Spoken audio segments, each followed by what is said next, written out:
Engineering restriction and indicators के part 1 video में सभी दर्शकों को हार्दिक नमस्कार। इस वीडियो में कुछ खास ट्रैक पर किए जाने वाले कार्यों के संबंध में खास बातों के तथा सावधानियों के विषय में बताया गया है। नंबर 1, रेलगाड़ियों या यातायात को खतरे वाले कार्य। रेलपथ का रखरखाव करने वाली गैंगों को जेई, एसएससी, रेलपथ या अन्य इस संबंध में नियुक्त किए गए सक्षम रेल कर्मचारी की पूर्व अनुमति के बिना कोई ऐसा कार्य नहीं करना चाहिए जिससे गाड़ियों के सुरक्षित संचालन को खतरा हो। ऐसे कार्य की अनुमति देने वाले कर्मचारी को कार्य के दौरान पर्यवेक्षण के लिए कार्यस्थल पर स्वयं उपस्थित रहना चाहिए। नंबर 2, आपात स्थिति में कार्य करना।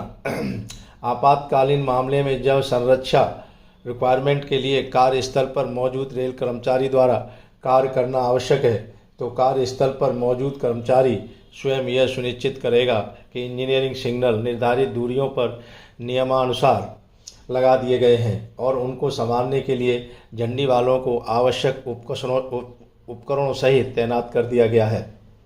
3, कार्य के प्रभारी रेल कर्मचारी का उत्तरदायित्व। कार्यस्थल पर उपस्थित कार्य का प्रभारी रेल कर्मचारी यह सुनिश्चित करना चाहिए कि इंजीनियरिंग सिग्नल विनिर्दिष्ट दूरियों पर प्रदर्शित कर दिए गए हैं तथा उनको संभालने के लिए झंडे वालों को आवश्यक इक्विपमेंट्स के साथ तैनात कर दिया गया है।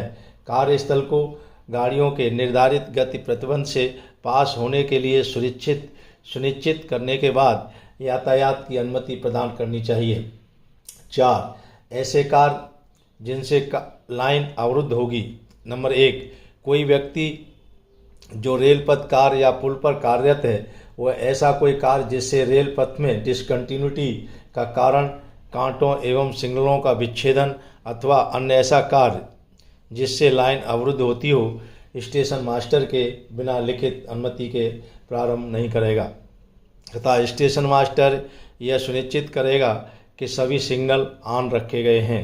कार्यस्थल पर उपस्थित कर्मचारी यह सुनिश्चित करेगा कि कार्य करने से पहले सभी ठहराव सिग्नल जैसे बैनर फ्लैग, हाथ झंडी तथा डिटोनेटर नियमानुसार निर्धारित दूरी पर लगा दिए गए हैं। ऐसे सभी कार्य जिनसे लाइन बाधित होती है यातायात ब्लॉक लेकर करने चाहिए। नंबर 2, पूरे ब्लॉक संरक्षण में किए जाने वाले कार्य यानी work to be done under block protection. निम्नलिखित कोटि के कार्यों को अनिवार्यतः ब्लॉक संरक्षण में करना चाहिए। ए, रेल पथ पर किए जाने वाले कार्यों की कोटि।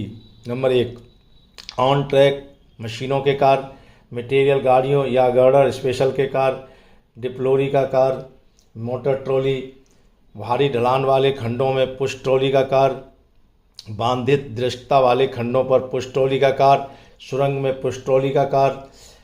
खा, रेल पथ में डिसकंटिन्यूटी उत्पन्न करने वाले कार्य, रेलों का थ्रू नवीकरण, रेलों का आकस्मिक बदलाव, एसीजे बदलना, ग्लूड जोड़ बदलना या नया ग्लूड जोड़ लगाना, रेल फ्रैक्चर की स्थायी एवं अस्थायी मरम्मत, बकलिंग के कारण रेल की अस्थायी एवं स्थायी मरम्मत, स्विच क्रॉसिंग अथवा टर्नआउट के किसी भाग का बदलना, एलडब्ल्यूआर की डिस्टेंसिंग, रेलों की लाइन में वेल्डिंग, रेल के सिरे काटना या इन क्रॉपिंग एंड वेल्डिंग, ब्रिज स्लीपरों का पूर्णता नवीकरण, स्लेब एवं गार्डरों का बदलाव, किसी भी प्रयोजन के लिए रेल पथ से रेलों को हटाना, महत्वपूर्ण एवं बड़े पुलों पर स्लीपर का नवीकरण, महत्वपूर्ण एवं बड़े पुलों पर गार्ड रेलों को बदलना।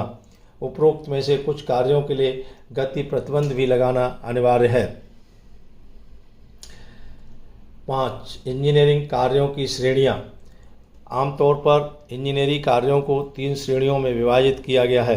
श्रेणी नंबर 1, नियमित रखरखाव के कार्य यानी रूटीन मेंटेनेंस वर्क। इन कार्यों को करने के लिए न तो गति प्रतिबंध की और न ही हाथ सिग्नलों को प्रदर्शन करने की आवश्यकता होती है, न ही रेलगाड़ियों या यातायात को खतरे की आशंका होती है। इनमें थ्रू पैकिंग, स्लैक पैकिंग, रेलपथ की ओवरहोलिंग आदि नियमित रखरखाव के कार्य शामिल हैं। श्रेणी 2, इस श्रेणी के कार्य अल्प अवधि के कार्य कहलाते हैं जो सूर्योदय से शुरू होकर सूर्यास्त से पहले समाप्त हो जाते हैं तथा इनके पूरा हो जाने के बाद किसी भी गति प्रतिबंध की आवश्यकता नहीं होती है, जैसे रेलों तथा स्लीपरों का कैजुअल नवीकरण, क्रीप समायोजन, जोड़ों की ग्रीसिंग आदि। ऐसे कार्यों को करते समय गाड़ियों की सुरक्षा के लिए निर्दिष्ट दूरी पर हाथ सिग्नल, बैनर फ्लैग तथा डिटोनेटर का प्रयोग किया जाना चाहिए। श्रेणी 3 दीर्घकालीन कार्य। ऐसे कार्य जो थोड़े दिनों या कुछ सप्ताहों या अधिक समय तक किए जाते हैं तथा कार्यों को करते समय गति प्रतिबंधों की आवश्यकता होती है, दीर्घकालीन कार्य कहलाते हैं। गाड़ियों की सुरक्षा के लिए अस्थायी इंजीनियरिंग सिग्नलों को निर्दिष्ट दूरी पर लगाया जाता है। ये कार्य एक निश्चित कार्यक्रम के अनुसार किए जाते हैं और उसके बारे में सर्व संबंधित को पूर्व सूचना दी जानी चाहिए, जैसे रेल पथ को पुनः बिछाना, रेल पथ की गहरी छनाई, पुल निर्माण, डायवर्जन आदि कार्य इस श्रेणी के अंतर्गत आते हैं। धन्यवाद।